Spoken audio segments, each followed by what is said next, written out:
স্লাইডে চলে যাচ্ছি যে এটা হচ্ছে আমাদের লেসন 1 গেটিং স্টার্টেড। তো এই আমাদের যে কোর্সের লেসন রয়েছে অ্যাডোবি ফটোশপ মাস্টার ক্লাস কোর্সে, তো এইগুলা টপিকগুলা কি কি? তো আমাদের প্রথম টপিকে হচ্ছে গেটিং স্টার্টেড, অর্থাৎ যে টপিকটা আজকে আমরা এখন দেখছি এটার পর আমাদের যে লেসন 2 হবে সেটা হবে আমাদের ফটোশপের ইউআই অর্থাৎ ইউজার ইন্টারফেস এবং নতুন ডকুমেন্ট সেট আপ করার জন্য যে জিনিসগুলো আছে। তারপরই আমরা চলে যাব হচ্ছে আমাদের লেসন 3-তে। লেসন 3-তে আছে আমাদের সিলেকশন ডিটেইল, অর্থাৎ সিলেকশন নিয়ে কাজ করার জন্য যে ডিটেইল আমাদের প্রয়োজন পড়বে সেই অপশনগুলা বা টপিকগুলা। এরপর আমাদের লেসন 4-এ আছে ওয়ার্কিং উইথ ইমেজেস, অর্থাৎ আমাদের যে ইমেজ নিয়ে কাজ আছে সেই ইমেজ নিয়ে কাজ করার জন্য আমাদের যে জিনিসগুলা প্রয়োজন এই জিনিসগুলা। এবং লেসন 5-এ হচ্ছে আমাদের পেইন্টিং ইন ফটোশপ, অর্থাৎ ফটোশপে যদি আমরা ডিজিটাল পেইন্টিং করতে চাই তাহলে আমরা কিভাবে করব এই টপিক।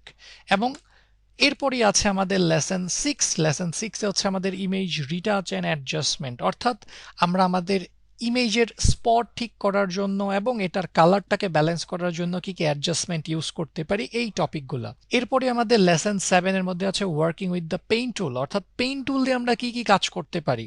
অনেক ধরনের কাজ করা পসিবল, শুধু পেইন্ট টুল জানলেও আমরা আর্নিং করতে পারি। তো এই জিনিসগুলো হচ্ছে আমরা লেসন 7-এ কভার করব। এবং তারপর হচ্ছে আমাদের লেসন 8, এইখানে হচ্ছে clipping mask and image manipulation, অর্থাৎ আমরা যদি পোস্টার ক্রিয়েট করতে চাই বা কোনো ছবিকে কোনো শেপে অ্যাডজাস্ট করতে চাই এই জিনিসগুলা নিয়ে হচ্ছে এই লেসনে কাজ করা হয়েছে। তো এরপরই আছে আমাদের লেসন 9, এবং লেসন 9 হচ্ছে টাইপোগ্রাফি, অর্থাৎ টেক্সটের যত ডিটেইল আছে এই সব ডিটেইল নিয়ে আলোচনা করা হয়েছে হচ্ছে আমাদের এই লেসন 9-এর মধ্যে।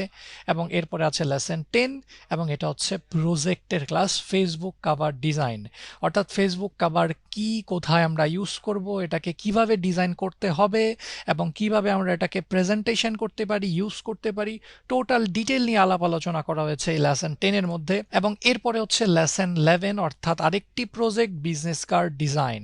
এই বিজনেস কার্ড ডিজাইন কোথায় লাগবে, কেন এটা ইউজ করা হয়, কিভাবে এটাকে আপনি ডিজাইন করবেন, মকআপ প্রেজেন্টেশন করবেন, টোটাল ডিটেল আলাপ আলোচনা করা হয়েছে এই লেসনের মধ্যে।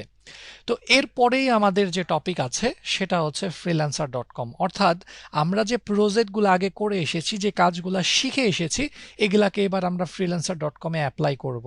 তো এইখানে আমরা চেষ্টা করব যে freelancer.com-এর ক্লাসটা দেখার পর যে অ্যাটলিস্ট একটা দুইটা কন্টেস্টে অ্যাটেন্ড করা, আমি শেখার জন্য যে আমি এবার কাজটা কিভাবে করতে পারি, আমি আমার প্রজেক্টটা কতটুকু শিখেছি। তো এরপরেই হচ্ছে আমাদের একটি ফাইনাল এক্সাম আছে যে আমাদের জ্ঞানটাকে যাচাই করে নেওয়ার জন্য ওভারঅল কোর্সটা করার পর আমি কতটুকু শিখেছি।